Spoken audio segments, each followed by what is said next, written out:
course, to the left, you know, they don't appreciate their own failings. They don't realize, they refuse to accept anything they may have done wrong. And instead, you are deplorables, you're racists, you're white nationalist hate mongers. Anything to avoid admitting responsibility for what they did. Now, they've ramped up their fake news activities.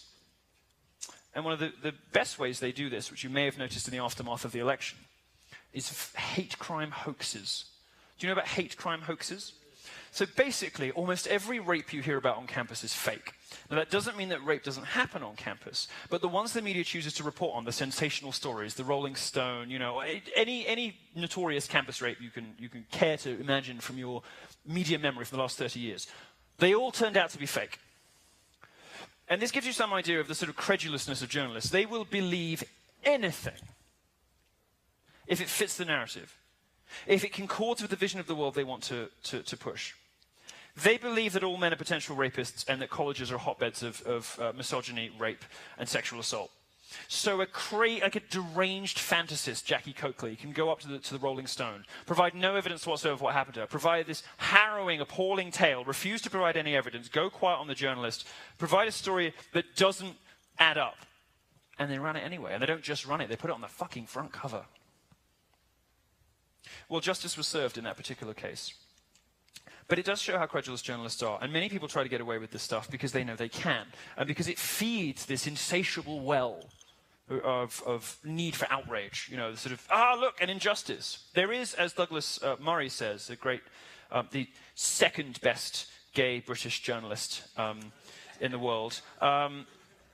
Douglas Murray says there's a supply and demand problem with bigotry. There's not enough hateful people to go around for the left. So they do two things. They enlarge the definitions of hatred, so almost anything can be called racist. Things that aren't really racist can be called racist.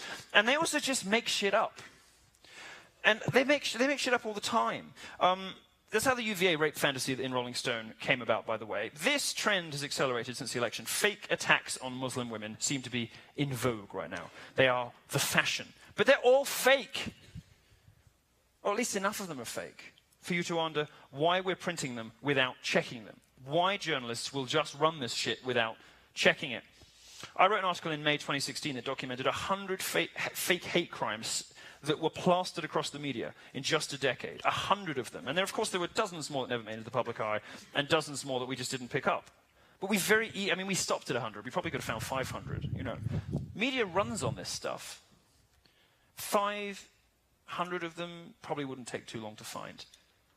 So you're left wondering, like, of the hate crimes covered by the media, how many of them are actually real? And the answer is almost none of them. Another interesting fact, which you'll know if you've been following the Dangerous Faggot Tour as assiduously and carefully as you should have, is that almost all of them are done by lesbians. There's huge... No, it's true, sir. There's a huge overrepresentation, like vastly disproportionate overrepresentation among the hate crime hoax perpetrators of women who like a bit of, you know...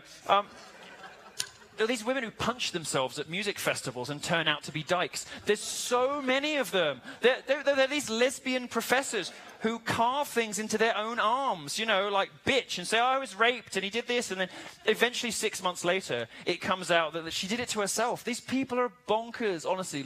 I swear to God, if I can achieve one thing in my life, it would be to end lesbianism.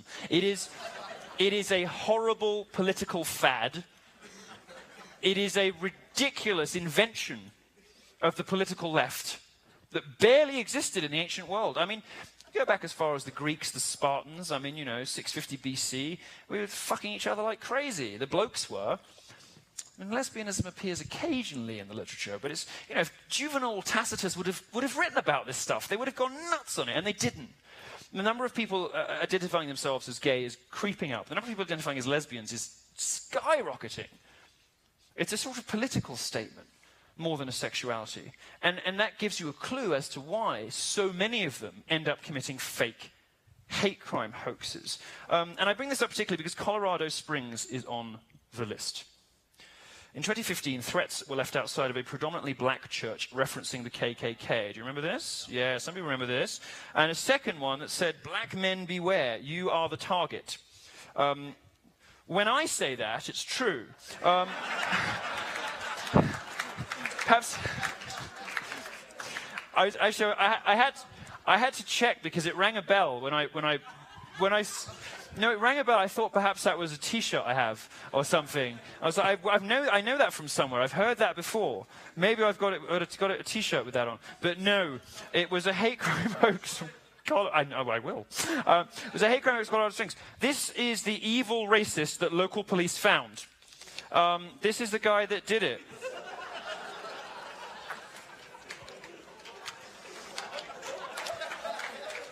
Little 90s pop culture for you there.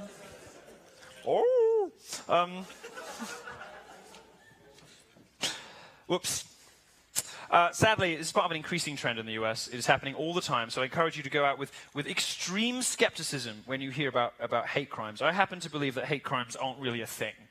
To believe in hate crimes, you would have to accept that punching me is more of a crime than to pick a random straight person. I'm guessing you're heterosexual. More of a crime is more odious than punching him.